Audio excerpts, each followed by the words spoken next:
Global summit పేరుతో ఈనాడు తెలంగాణలో హైదరాబాద్ మహానగరంలో జరగబోయేటువంటి కార్యక్రమానికి సక్సెస్ఫుల్గా నిర్వహించాలని ముందుగా శుభాకాంక్షలు తెలియజేసుకుంటుంది citizens form Telangana and Andhra Pradesh. అయితే మిత్రులారా, ఇక్కడ ఒక విషయాన్ని మీ ముందు స్పష్టం చేయదలుచుకున్నాను. నిన్న కాక మొన్న అక్కడ ఎస్పీజీ విగ్రహాన్ని ఆవిష్కరణ జరుగుతున్నప్పుడు వ్యతిరేకించినటువంటి తెలంగాణ వాదులు పవన్ కళ్యాణ్ కోనసీమ కొబ్బరికాయకు దిష్టి తగిలిందనే మాటను చాలా పెద్దది చేసినటువంటి తెలంగాణ వాదులు ఎప్పుడు వీలైతే అప్పుడు ఆంధ్ర తెలంగాణ సెంటిమెంట్ని రెచ్చగొట్టాలని ఉసుగొల్పేటువంటి కారు నాయకులు, కారు కూతలు కూసేటువంటి వ్యక్తులు చూసి ఈ సమిట్ గురించి మీకు నా అభిప్రాయాన్ని తెలియచేయాలనుకుంటున్నాను. మరి ఈ యొక్క డిస్క్రిమినేషన్ చేస్తూ ఇన్వెస్టర్స్ని ఇన్వైట్ చేయడం ఎంతవరకు రేవంత్ గవర్నమెంట్ సమంజసం, వారికి ఏ విధమైనటువంటి గ్యారంటీ ఇవ్వబోతున్నది, రేపొద్దుట ఎటువంటి డిస్క్రిమినేషన్లో వాళ్ళందరినీ తరిమి కొట్టరు అనేటువంటి గ్యారంటీ ఏంటి? ఇదే గవర్నమెంట్ పర్మనెంట్గా ఉండదు కదా. ఇక్కడ ఆంధ్ర తెలంగాణ అనేటువంటి డిస్క్రిమినేషన్ లేకుండా దేశంలో ఉండేటువంటి చాలా దేశాల నుండి అనేక జాతుల వాళ్ళు, అనేక మతాల వాళ్ళు మన యొక్క సమిట్కి వచ్చి ఇన్వెస్ట్మెంట్ చేస్తున్నప్పుడు ఈ విధమైనటువంటి డిస్క్రిమినేట్ చేసేటువంటి ప్రజల మధ్య ఎంతవరకు వాళ్ళు మనగలుగుతారు అనేటువంటి విషయాన్ని మీ ముందు స్పష్టం చేయదలుచుకున్నాను.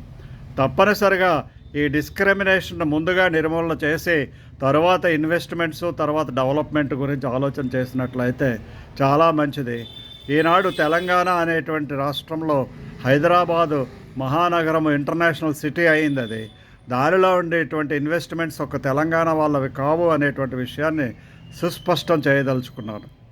90% అదర్ దాన్ తెలంగాణ వాళ్ళవే అక్కడ ఇన్వెస్ట్మెంట్స్ ఉన్నాయి. వాళ్ళు నార్త్ ఇండియన్సా, సౌత్ ఇండియన్సా, తమిళియన్సా, కేరళేట్సా, కర్ణాటక వాళ్ళ, సెలబ్రిటీసా, ఇండస్ట్రియలిస్టులా, ఆంధ్ర వాళ్ళ అనేటువంటి డిస్క్రిమినేషన్ చేయకుండా చూసినట్లయితే తప్పనిసరిగా 90% ఇన్వెస్ట్మెంట్స్ అన్నీ కూడా వాళ్ళవే.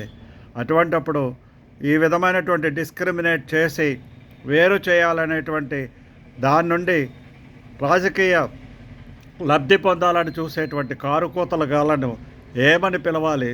దానికి నోరు మెదపనటువంటి కాంగ్రెస్ ప్రభుత్వాన్ని ఏమనాలి?